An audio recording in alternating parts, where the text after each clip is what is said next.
and welcome back to a Buyproperly Ask Me Anything. Today I am joined with Fernanda Corrales. Fernanda is the head of institutional clients from MBI Inversiones. She has 10 plus years of experience in private equity, investment management, and consulting. Thanks so much for joining us today, Fernanda. Thank you, Jenna, for having me. So the first question that we have is, what excites you the most about being in the investment space? Part of what excites me a lot about being in the investment space is having to be up to date as to what are the current events, what are the macro and fiscal policies, and then being able to make sense of that and translate that into a solid narrative that makes you understand or try to understand, given these current events, what is the impact in financial markets and how this is going to affect companies and their sales and their margins and their profits.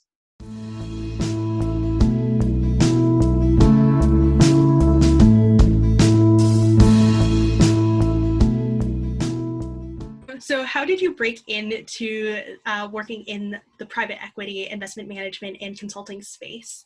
And since you worked in all of these spaces, do you find any similarities or differences? So I'm a business administrator by training, and I started my career in 2008 by joining BCG in the Santiago office, which I chose to start here my career because it was very fast-paced, a fascinating group of people, very smart, and a very challenging industry.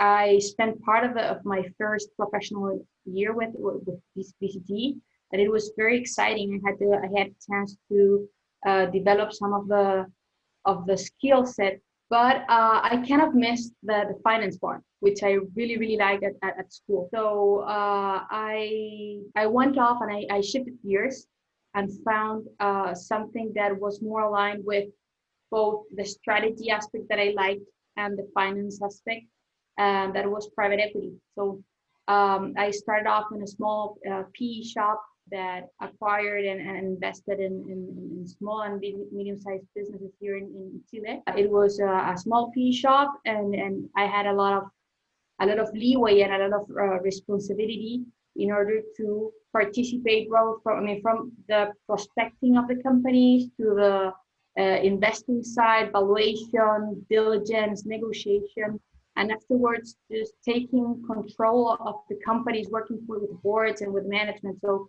that was very interesting. And now for the last 3 years of my career, I've been in investment management. However, I've been in the commercial or sales side of investment management, not an investment part, and it's fit perfectly with the time in my life and the family time that I need nowadays, that I have one daughter and one son coming.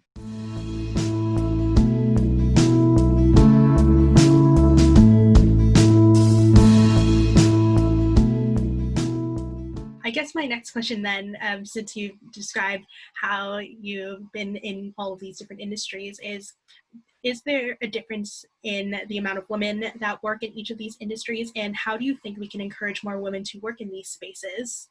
So it's very different what I've seen in Chile than what I've seen in the US. As you may know, I did my MBA in Wharton, and I did my summer internship in investment banking with Credit Suisse.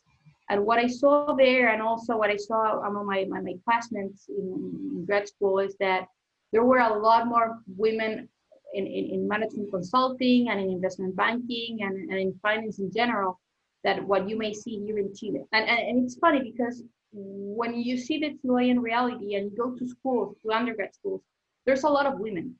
There's a lot of a pool of very talented individuals that most of the time they are better academically than boys. However, then there's a phenomenon of like self-selection, I would say, in that they go into industries or roles that are more towards, I don't know, retail, consumer goods, or into roles into human resources, marketing, etc., and not into finance or management consulting. But it's different to what I saw in grad school in the US, where I don't know the figures, but I'd say it's much more equitable. I'd say one way to encourage maybe is making very visible women that have made those decisions and that have come up in the corporate ladder. That's one. And the other one is maybe encouraging women earlier on, just when they are out of undergrad, to pursue an MBA or to pursue a master in finance or a graduate degree that may let them go on to take on more challenges afterwards.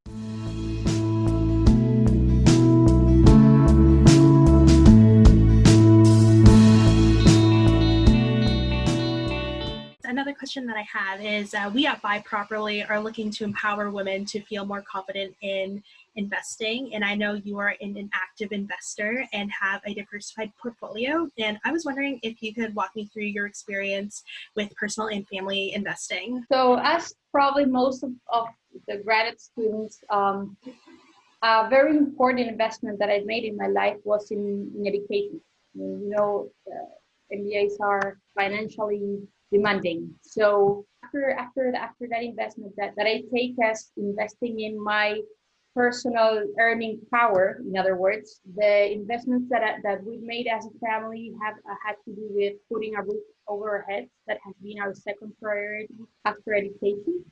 And just a couple, 2 or 3 years ago, we started broadening our financial portfolio, our liquid asset financial portfolio. Nowadays, I would say probably 75% of our financial wealth is composed of real estate, and on the other 25% that has liquid assets, it's probably 40% of that is alternative investments that have to do with private debt, asset-backed private debt. Other 40% is foreign exchange, 20% is equities. So you asked me like the pie of wealth, how we've distributed it in terms of investments.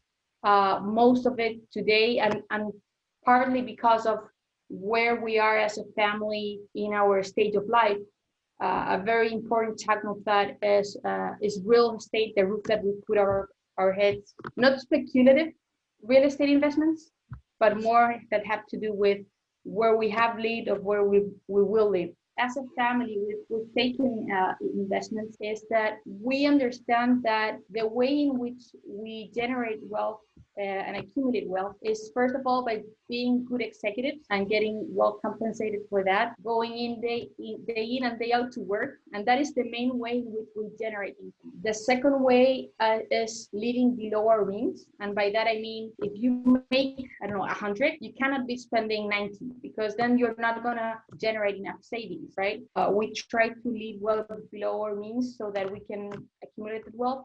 And thirdly, it's the investing and investing in assets that we feel comfortable with the risk-adjusted returns that they give us, and with a lot of focus on capital preservation.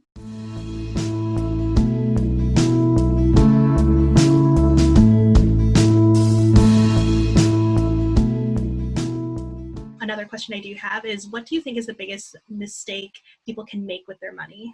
Very quickly, not being mindful enough of tail risk. And by this, I mean underestimating the probability of unexpected events, obviously the negative ones. And we've seen this in Chile in particular because of how political events have developed, and that most of the investors were very invested in the peso, which is our national currency, and in commercial real estate. And because of the different political events that have been gone through, they have underestimated the tail risk of negative outcomes there, and that has hit a lot of financial portfolios. And a second mistake that people tend to make is being mindful of maybe diversification, but not enough to be mindful of correlation. So just collecting equities and not being mindful of how the different assets correlate with each other to put together your portfolio. I think that is also a big mistake that people tend to make.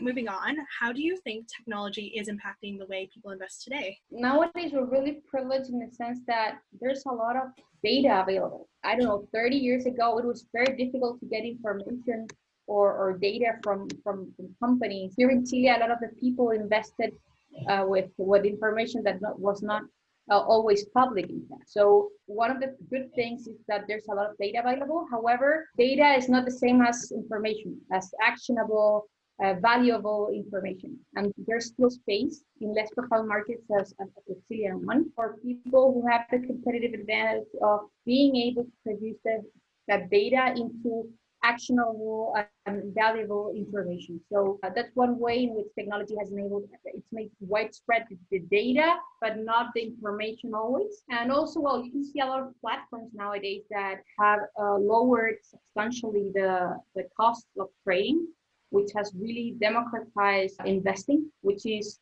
on one side a really good thing because it lets everyone most. However, not everyone has the knowledge, the time, or the interest they're investing in, and that accounts for a lot of the volatility that we've seen in markets currently.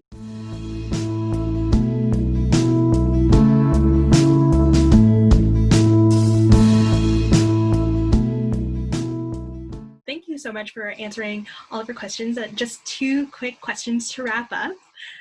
So if you could give one piece of advice to women who are actively investing, what would it be? And on the flip side of that, what advice would you give to women who are looking to start investing? So maybe the advice would be very clear about your financial objectives. Why it is that you're investing towards what are your financial goals, and have them be very down to earth. It would be wrong to try to generate wealth from investing in equities if you're not knowledgeable enough, if you're not going to have the time commitment, and if you don't have the capital to do that. I mean, in my case, or my personal case, as I said, the strategy is being clear that the way in which me and my family, the way we generate wealth is by going in and day out to work and being good executives and getting well compensated for that. After that, living below our means. And after that, making investments which risk-adjusted returns are good for us and which we feel comfortable. I mean, having that clear, the way in which you're gonna generate wealth, as well as your financial objectives.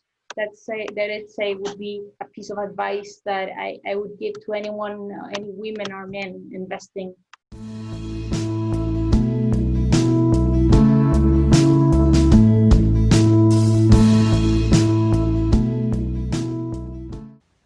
Thanks so much for joining us, Fernanda.